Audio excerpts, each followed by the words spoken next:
Hi, what's up guys? Welcome back to another video on this channel. In this video I'm going to be showing you guys how I draw realistic skin, how I shade realistic skin. So before we start, please like the video, subscribe if you're new, or if you haven't, and turn the notification bells on so you don't miss future uploads. And if you want the reference for these pictures, for these drawings that I'm using, if you want to follow along and draw with me, you can get the references on my Patreon. The link will be in the description as well. So I'm just going to be talking over the drawing and saying some of the things I'm doing, so you guys can have a clearer understanding to whatever I'm doing. Because I'll be explaining some stuff.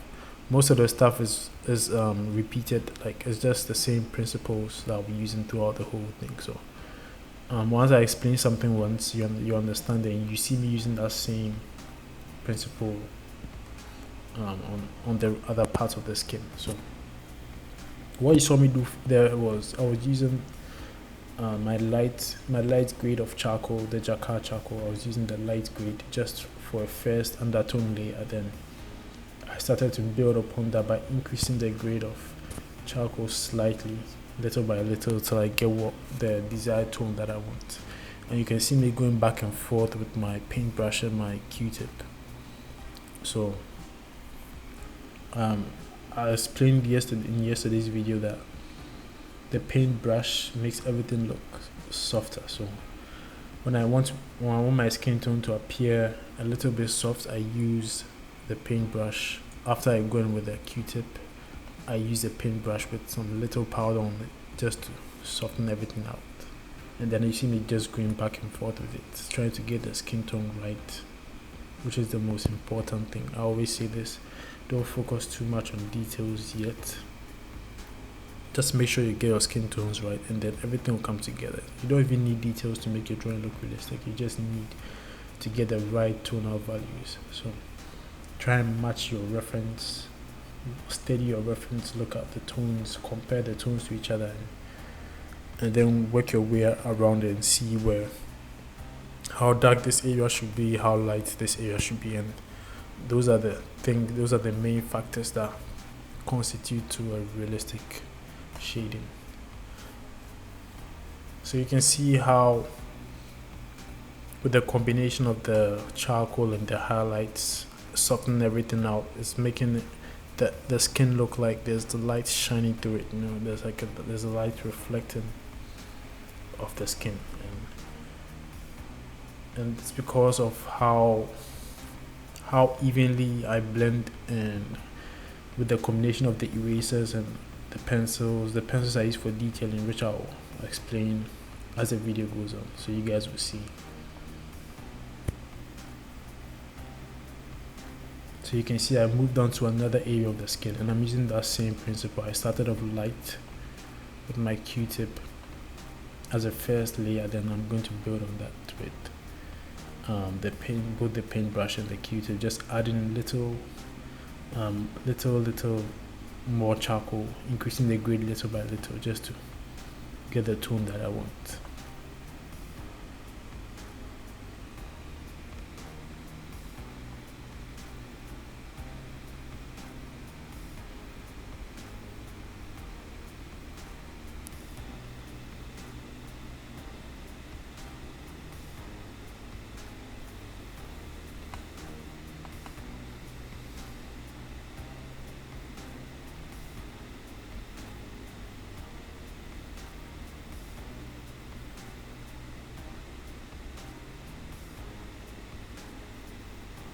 So you can see I still go back and forth. I'm just going all the way back to where I started, because I noticed like I needed to add a little bit more charcoal there, just to increase the value over there just slightly. It's really subtle, so you might not see it. Might look like I'm just going over the same thing again, just doing the same thing, but it's just really subtle addition of more tonal value, which takes the drawing and the shading to a different level when it comes to realism. That's why I always say the skin tones are really important. So as you're shading, if you notice one area is supposed to be a little bit darker or lighter, just go back. You can correct it with your kneaded eraser. If you need to go lighter, just tap some of the charcoal away. And if you need to go darker, you can just add a little bit of charcoal powder over there. And everything starts to come together. So yeah, so these are the pencils I was talking about. These are the pencils I use for my detailing, and they are the Faber-Castell Polychromos warm grey pencils. So I don't like to use charcoal I don't like to use graphite anymore, which I used to do. I used to use graphite pencils to do my detailing and all that, but once I discovered these pencils, I don't use graphite anymore, because these pencils are like the charcoal I'm using. They come in different grades. They come in 6 different grades. So it's almost from a color that is almost white, really light gray, to a dark gray. So when I want to add some details, I just pick whatever grade of pencil that I want, and then I use that instead of graphite pencils, because sometimes graphite pencils have like some sharpness to it, and I don't like it. This one has more of a waxy feeling and a softer look. You can see those little details under the eye, like the eyelid, the lower eyelid. You can see those little things that look like rashes or something. Those are all made with that pencil, and with the combination of the erasers, it makes everything look really, really nice and soft. So that's what I want. But if I'm not saying you can't do that with graphite pencils, you can. I just prefer using these pencils. I feel like they make it easier for me. So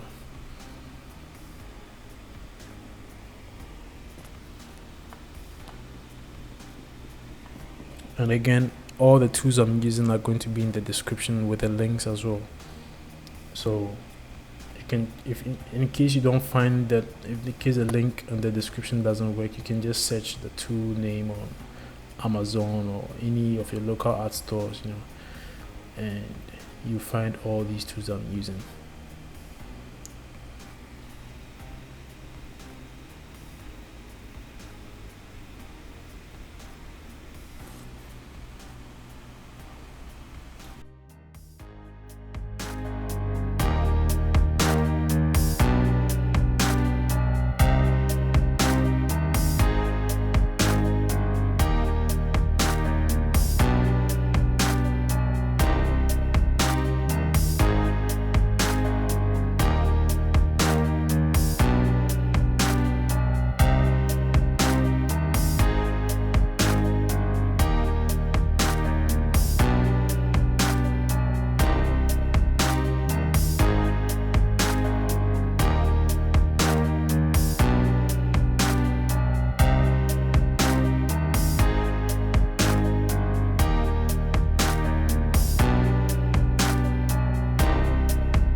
Alright, so now what you see me doing is using my immediate eraser just to pick up some of those, bring out some of those little highlights, those little dots of highlight you see on the skin, the reflection of the skin, from the light bouncing off the skin. So it's really, really subtle. You don't need to go really, really, like, you don't need to go um, crazy with it. Just a little bit here and there, and then you see everything coming together. So just play around with it. You don't have to like follow exactly what the reference has. Just look at what the reference is. You're the artist, so you can just be creative and just don't try and overdo the details. Is what I'm saying. So you can see how that subtle little highlights I added in there has given a little bit more of a pop in terms of the glow in the skin and everything. So